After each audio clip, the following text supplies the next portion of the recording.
I'm happy I watched the film. That's it. മിന്നലേക്ക് ശേഷം വീണ്ടും ഒരു ഡെബ്യൂ ഫിലിം റെസ്പോൺസിൽ കാര്യങ്ങൾ സാധിക്കും. Very happy. Very happy. Malayali പ്രേക്ഷകരോട് സിനിമ കാണുമ്പോൾ അവരുടെ റിയാക്ഷൻസ് I'm very happy. പറഞ്ഞില്ലേ നമ്മൾ എല്ലാ പടവും നമ്മൾ ചെയ്യുന്ന പടമൊക്കെ ഞാൻ തിയേറ്ററിൽ കാണും, എല്ലാ പടവും ഒക്കെ തിയേറ്ററിൽ കാണും. So it was A nice experience.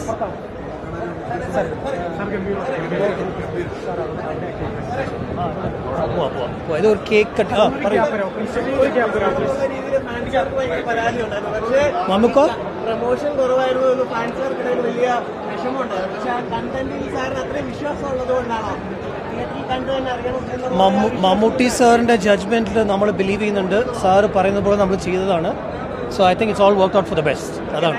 എൻ്റെ പേര് ഹർഷിത. ഞാൻ ഇതൊരു റോൾ ചെയ്തിട്ടുണ്ട് ആസ് ഗോകുൽ ഗേൾ ഫ്രണ്ട്. അപ്പോൾ എൻ്റെ ക്യാമിയോ റോളാണ് സോങ്ങിലാണ് ഉള്ളത്, ഈ രാത്രി എന്ന് പറഞ്ഞ സോങ്ങിൽ. എൻ്റെ ഫസ്റ്റ് മൂവി മമ്മൂക്കയുടെ കൂടെ തന്നെയായിരുന്നു, പരോൾ. അപ്പോൾ ഇതിലും മമ്മൂക്കയുടെ കൂടെ തന്നെ അഭിനയിച്ചപ്പോൾ ഞാൻ ത്രിൽഡ്. എല്ലാവർക്കും ഇഷ്ടപ്പെടുന്ന ഒരു മൂവിയാണ്, ഡെഫിനറ്റ്ലി പോയി കാണണം. നല്ല മൂവിയാണ് സാറും.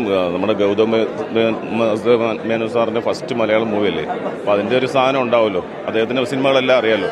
പിന്നെ മമ്മൂക്കയുടെ ആക്ടിങ്ങും പരിപാടിയും എല്ലാം അടിപൊളിയാണ്. നല്ല സാധനം, നല്ല സിനിമയാണ്, എല്ലാവരും കാണുക.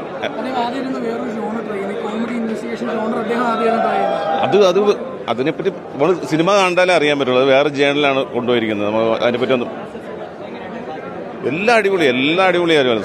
സാറിന്റെ ഡയറക്ഷൻ പിന്നെ പറയണ്ടല്ലോ, അടിപൊളി പടം, സൂപ്പറായിട്ടുണ്ട്. ശരിക്കും മമ്മൂട്ടി വേറെ പോലെയാ കണ്ടത്. എല്ലാം കൊണ്ടും ഗൗതം മേനോനും മമ്മൂട്ടിയും ഗോകുലും കൂടിക്കഴിഞ്ഞു കഴിഞ്ഞാൽ പിന്നെ എല്ലാം ശരിക്കും അവസാനം വരെ വണ്ടർഫുൾ, കണ്ടിരിക്കാൻ പറ്റുന്ന ഒരു പടം. തീർച്ചയായിട്ടും ഇഷ്ടപ്പെടും. എൻഗേജിംഗ് ആണ്.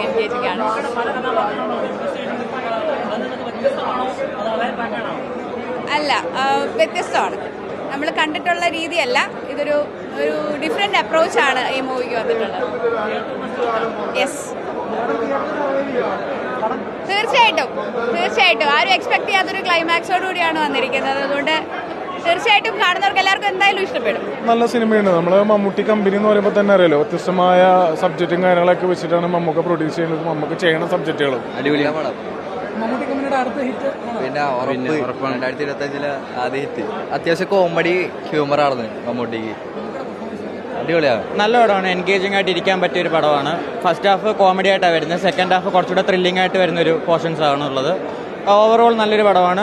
ഒരു വ്യത്യസ്തമായ ഒരു ക്യാരക്ടറാണ് മമ്മൂട്ടിയുടെ ഇത്തവണ വന്നിട്ടുള്ളത്. അടുത്തൊരു ഹിറ്റ് തന്നെയായിരിക്കും അത്. മസ്റ്റ് വാച്ച് മൂവിയാണ്. പേഴ്സണലി പറയുകയാണെങ്കിൽ എനിക്ക് ഒരുപാട് ഇഷ്ടപ്പെട്ടു. കാരണം മമ്മൂക്കയുടെ ഇതുവരെ ഉണ്ടായിരുന്ന ഒരു അപ്രോച്ച് അല്ല, വേറൊരു സ്റ്റൈൽ ഓഫ് ആക്ടിംഗ് ആണ്. ഇതൊരു ത്രില്ലർ കോമഡി ആയിട്ടാണ് ഫീൽ ചെയ്യണം നമുക്ക് മൂവി വാച്ച് ചെയ്യുമ്പോൾ. നല്ല പടമായിരുന്നു. ജീവന്റെ ഡയറക്ഷൻ ഒക്കെ നല്ല പടമായിരുന്നു. മമ്മൂട്ടി കമ്പനിയുടെ അടുത്ത ഹിറ്റാണ്. ഹിറ്റ് ആവാൻ ചാൻസ് ഉണ്ട്. നല്ല പടമായിരുന്നു. നല്ല ക്രൈം ത്രില്ലറാണ്. പടം കുഴപ്പമില്ലായിരുന്നു. കുറച്ച് സ്ലോ പേസ് ആയിരുന്നു. ക്ലൈമാക്സ് അത്യാവശ്യം ഇഷ്ടമുള്ള അടിപൊളിയാണ്. നൈസ. നല്ല സിനിമ.